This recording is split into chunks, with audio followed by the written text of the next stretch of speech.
2026లో ఏ రాశి వారికి ఎలా ఉంది? వాటి ఆదాయం ఏంటి? రాజపూజ్యం ఎంత? అవమానం ఎలా ఉంటుంది? ఏ రాశి వారికి ఎలా ఉందో 2026 గురించి ఇప్పుడు మనం తెలుసుకుందాం. 2026లో ముందుగా మేషరాశి.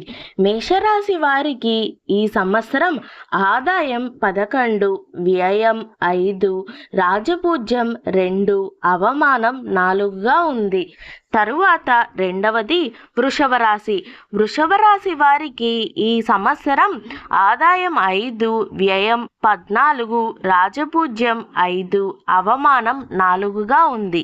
తరువాత 2026 మిథున రాశి. మిథున రాశి వారికి ఈ 2026వ సంవత్సరం ఆదాయం 8, వ్యయం 11, రాజపూజ్యం 3, అవమానం 7గా ఉంది. 2026 తరువాత కర్కాటక రాశి. ఈ రాశి వారికి ఈ సంవత్సరం ఆదాయం 2, వ్యయం 11, రాజపూజ్యం 4, అవమానం 7గా ఉంది. తరువాత సింహరాశి. ఈ సింహరాశి వారికి ఈ 2026 ఆదాయం 5, వ్యయం 5, రాజపూజ్యం 7, అవమానం 7. తరువాత కన్యరాశి. ఈ కన్యరాశి వారికి 2026వ సంవత్సరంలో ఆదాయం 8, వ్యయం 11, రాజపూజ్యం 3, అవమానం 3. తరువాత 2026లో తులారాశి గురించి తెలుసుకుందాం. తులారాశి వారికి ఆదాయం 5, వ్యయం 11, రాజపూజ్యం 6, అవమానం 3. తరువాత వృశ్చిక రాశి.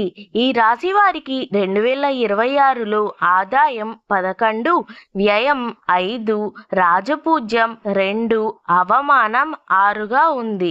తరువాత ధనస్సు రాశి. ఈ ధనస్సు రాశి వారికి ఆదాయం 14, వ్యయం 11, రాజపూజ్యం 5, అవమానం 6. తరువాత మకర రాశి. ఈ మకర రాశి వారికి 2026వ సంవత్సరంలో ఆదాయం 2, వ్యయం 8, రాజపూజ్యం 1, అవమానం 2.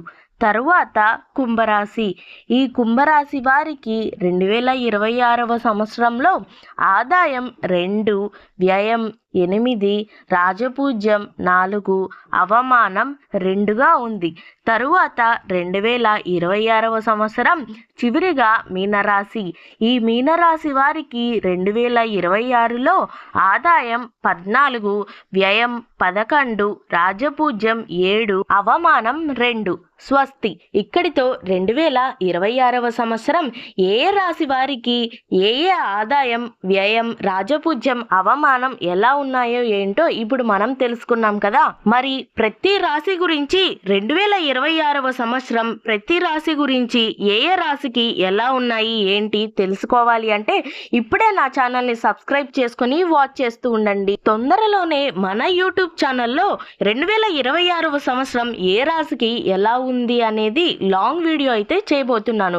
ఇప్పుడే సబ్స్క్రైబ్ చేసుకోండి. ఇలాంటి ఇంట్రెస్టింగ్ వీడియోల కోసం, ఇన్ఫర్మేటివ్ వీడియోల కోసం ఇప్పుడే నా ఛానల్ని సబ్స్క్రైబ్ చేసుకొని వాచ్ చేస్తూ ఉండండి. Thank you for watching Teju epic book. Please subscribe.